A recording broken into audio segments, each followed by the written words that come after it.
Reverend Pam Geagan from the Center for Spiritual Living, Pleasant Valley. Welcome to our meditation this morning. And we're going to go straight into it. It's that series on pure awareness, and this is one I really just love. So I will now begin. So we're going to begin just by relaxing in, and a hawk just flew over, which was so nice. Good juju, as I say, good energy.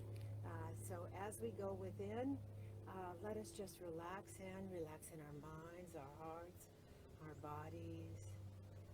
Just listening to my voice, feeling that light from above, going all the way through the body, relaxing the shoulders, dropping the shoulders, rolling them back, feeling that energy go down from the head to the third eye, to the throat, going all the way down the shoulders, the arms, the upper arms, the elbows, the lower arms, out the wrists and hands, and going right back down around into the heart chakra, and wrapping around inch by inch, row by row, letting the spine go, and then opening up to the sacral, from the heart to the sacral, to the solar, to the sacral, to the root chakra, just going on down, down, down, down, down, down, into the hips and the thighs and the legs, and feeling re-energized and energized in this wonderful body awakening and spirit awakening and conscious awakening that we're doing this morning. And then feeling that energy going straight down and to the earth.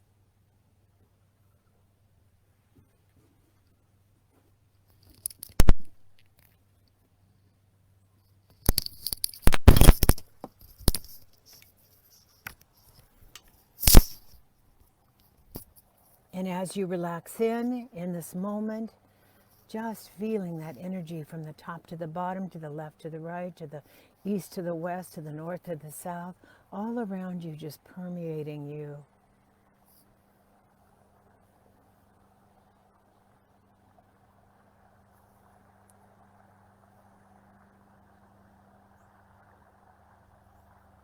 And I'm going to be talking again more about conscious awareness, pure awareness, and connecting to all of life on our planet and all throughout the universes, all throughout all the galaxies. So I'll begin. And this is always a subject that fascinates me. So we're going to start at the beginning, kind of, where we know that there is an inner awareness, and that we can go within to find that inner awareness in our own selves. And so we know that there are two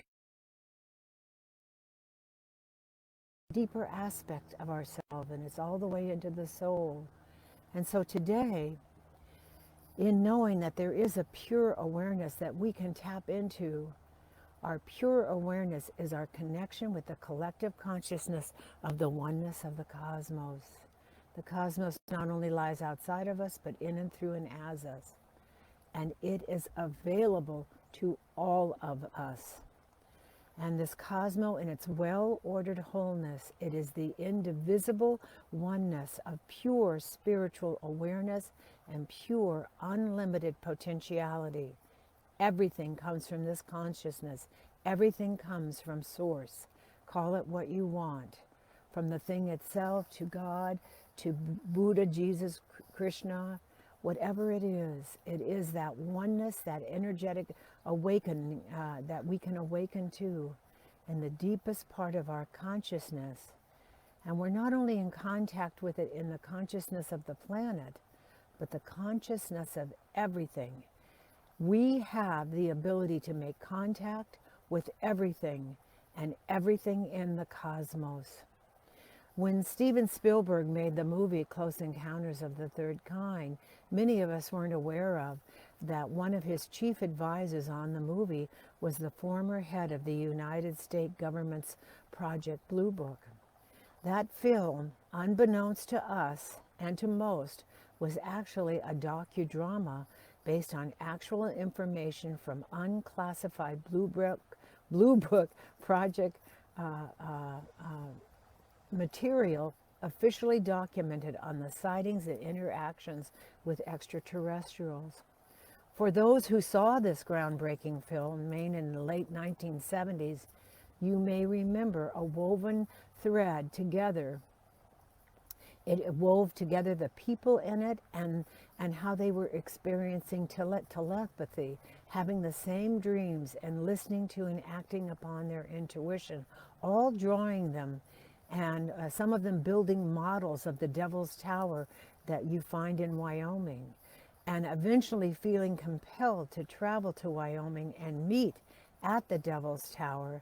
They came together in an extraordinary way to meet an extraordinary event where they finally meet and greet, and that some actually leave with extraterrestrials, ETs.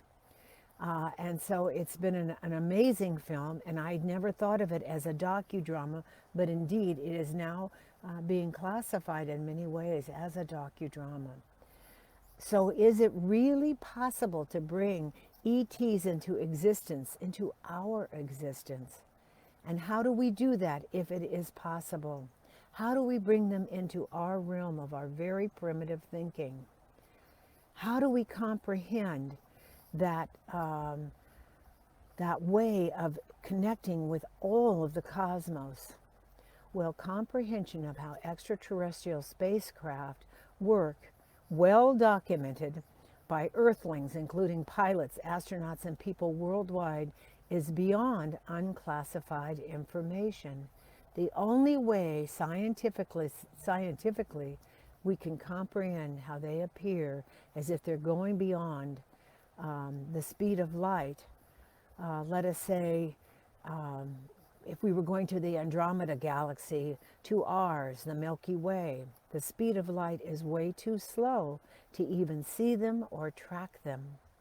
So using the speed of light, it would take 2.5 million years for us, using the speed of light, which we use right now on this planet, to go from Andromeda to the Milky Way and the Milky Way back to Andromeda. For the light from Andromeda to reach us and reach the Milky Way, 2.5 million years is what it takes. So we can't understand space-time travel through our linear system of transportation that we use today, nor can we communicate through the speed of light, which is how in some ways we communicate now through our internet, our cell phones, our cable systems, for we operate all of those on a radio frequency using electromagnetic devices. And this mode of communication to try and contact other interstellar civilizations does not work because it doesn't travel fast enough. So what we know does work is the big C, as I say, the big C, and that is consciousness. And the technologies that interface with them are something that lies within each and every one of us. Call it Source, God, Brahma, Chi, Krishna, magic. It is all consciousness. And every civilization throughout the history of this earth has had a word that describes this intangible energy, and how it connects everyone and everything is the only known mode of communication. This communication in our consciousness that transcends all time and space and all dimensions. And not only does it transcend it, it transcends it instantaneously. I've always felt that the internet was the interloper in between us and Source. And because I believe that eventually in this ongoing evolutionary expansion of all that already is in our consciousness, we will all be using that interstellar communication of our consciousness and our thought. And so just thinking about someone across the world, they get it in their heart space instantaneously. So science has proven we are all connected. And we're not just connected to human life, we're connected with plant life, with animal life. And how we compassionately from our heart space connect with extended animal and plant life, who's to say that this connection doesn't extend out into the cosmos and into the cosmic and into other dimensions? If consciousness and thought can affect something at a distance, many miles or thousands of miles away, instantaneously, what does this mean about communicating with a science of consciousness? And I believe that out there in this galaxy, there are billions of galaxies that we have never even thought of or heard of or even seen through telescopes or through all of the technology we have that communicate and are centered in this science of pure conscious awareness and thought. So add all that we know about the internet and that we know about extra dimensions of electrical devices that are picking up apparent thought. And that is what we are dealing with. Any civilization that is using consciousness as its primary consciousness and its means of connecting is connecting with us. If only we allow it in our pure conscious awareness. If we allow it to come through, it will too.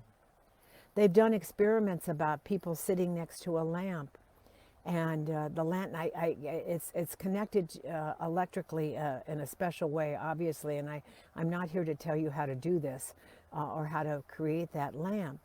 But they've done this experiment of thinking, and it's well documented, how when the color of the lamp changes, it's because we're thinking consciously of a new color. So when we think blue, the lamp changes to blue without saying a word.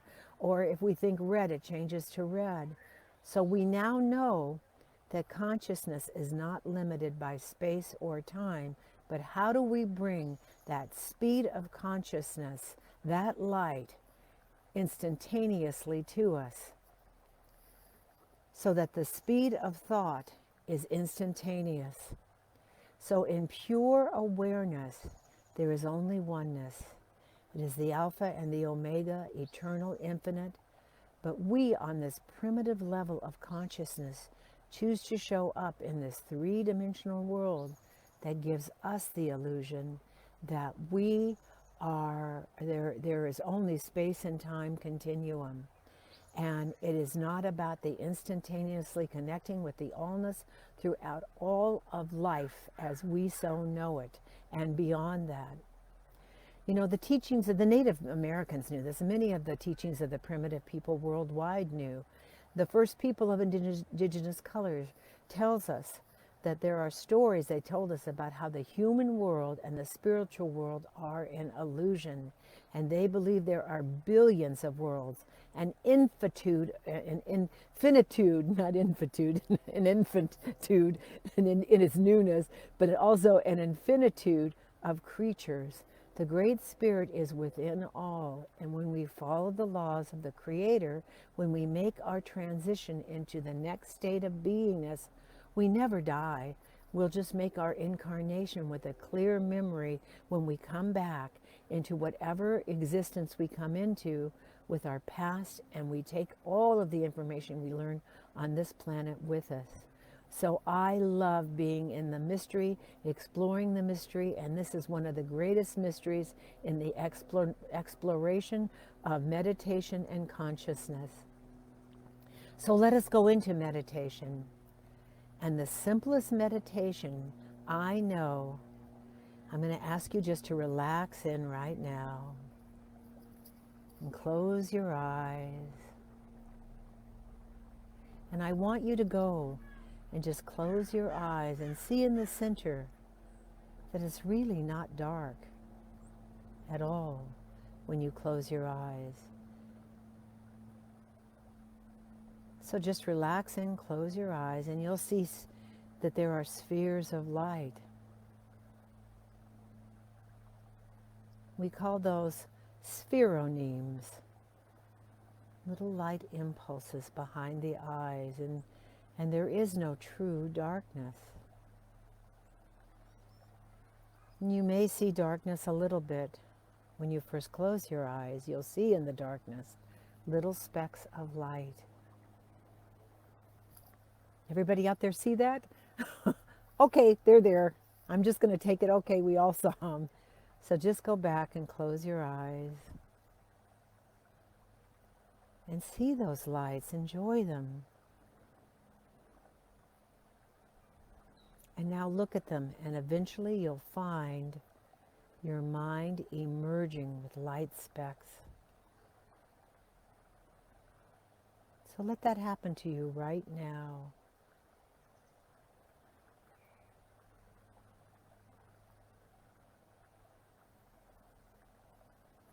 And as you concentrate on these light specks, you eventually transcend thought.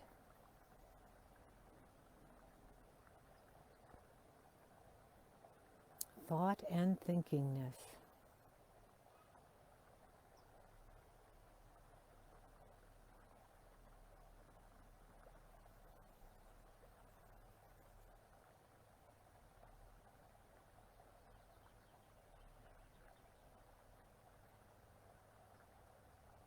Sometimes they're swirling, this light behind the eyes, and the thinkingness. For underneath the thinkingness is a field of profound silence.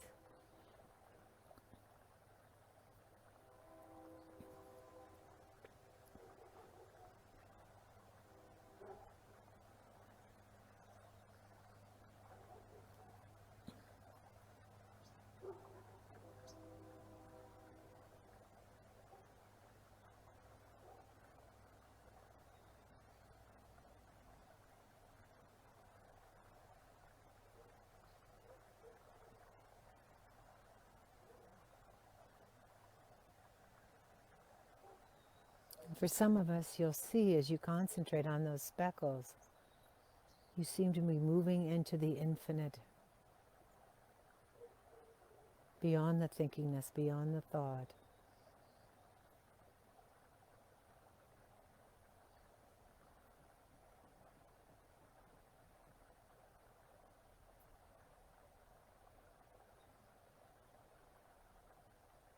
Just keep concentrating on the speckles.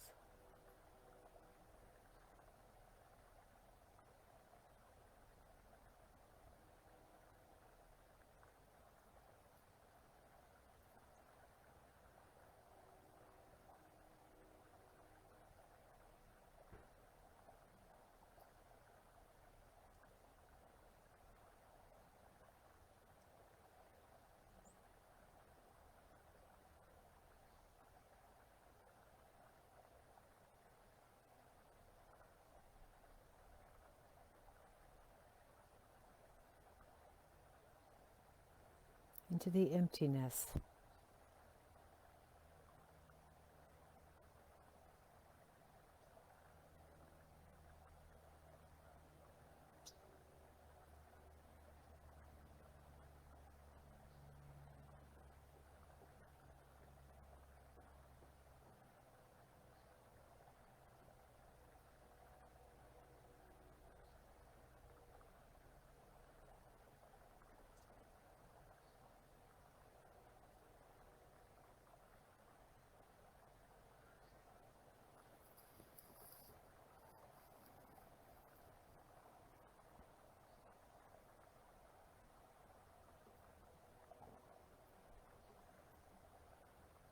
And in this field of profound silence,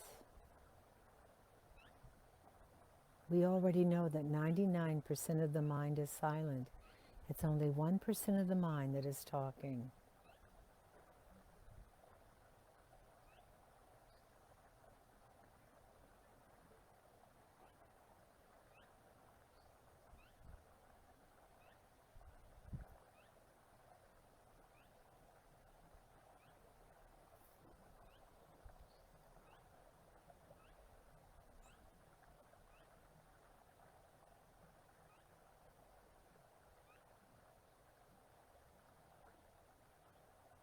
So move with the speckles that are nonverbal. Take your mind out of its thinkingness. Merge with those speckles in light that are nonverbal.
Just keep merging.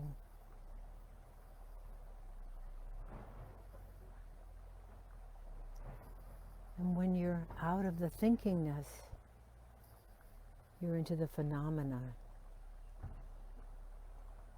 You become one with the phenomena. Merge with the specks.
Just keep merging with the specks.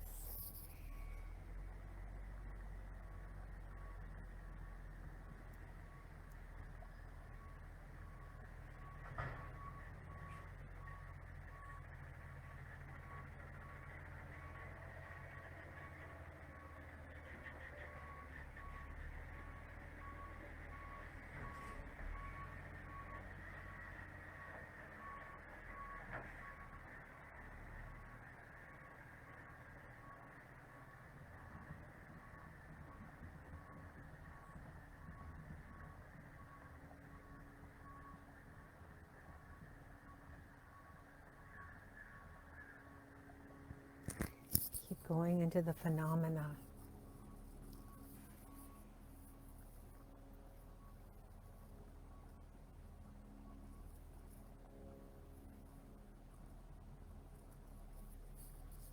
You can do this meditation anywhere, on a bus. Don't do it while driving, closing your eyes. You can do it on a bus, wherever you are. You can close your eyes. And as you do that, your whole consciousness, your whole beingness will begin to expand. There is no longer a me or a you looking at the specks. You are them. The looking experience is a total oneness. This meditation offers a quick bypass of seeing duality, thinkingness, and the thinking mind. It's very simple and simplest meditation I know. This and the one where you just go empty, empty, empty.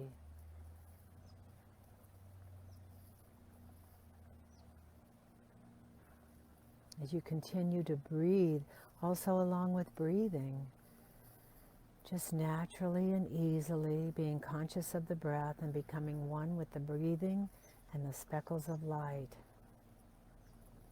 And going into the emptiness as well. it will eventually expand the mind, and you go into the stage where the whole field of sight goes into the blue and into more and more expanded dimensions of the field of consciousness itself. The reason for that is because you've become the witness, the observer, and then you go past the phenomenology of the witness, which is the field of consciousness itself, which is the total, beyond linear, time and space. The oneness has no confines. This is a very rapid way to go beyond anything in this linear world, out into the pure awareness of consciousness. And you can do it anytime, any place. And you go into a sort of bliss state when it happens.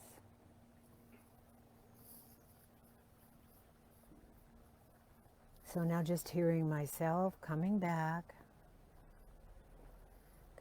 into the room, coming back into the chair or bed, hearing my voice. You may want to wiggle a little bit and stand up, sit up straight. And come back into this third dimensional linear time, knowing that at any time you can connect with the allness that has always been there, waiting for us to open our consciousness to it and it to us. So I let go of this meditation right now. I just say, have a blessed day. Namaste. Peace out. I love each and every one of you. God is the power and presence behind it all. And I'll see you on the flip side. And I'll see you Thursday night for spiritual uplift too. Mwah!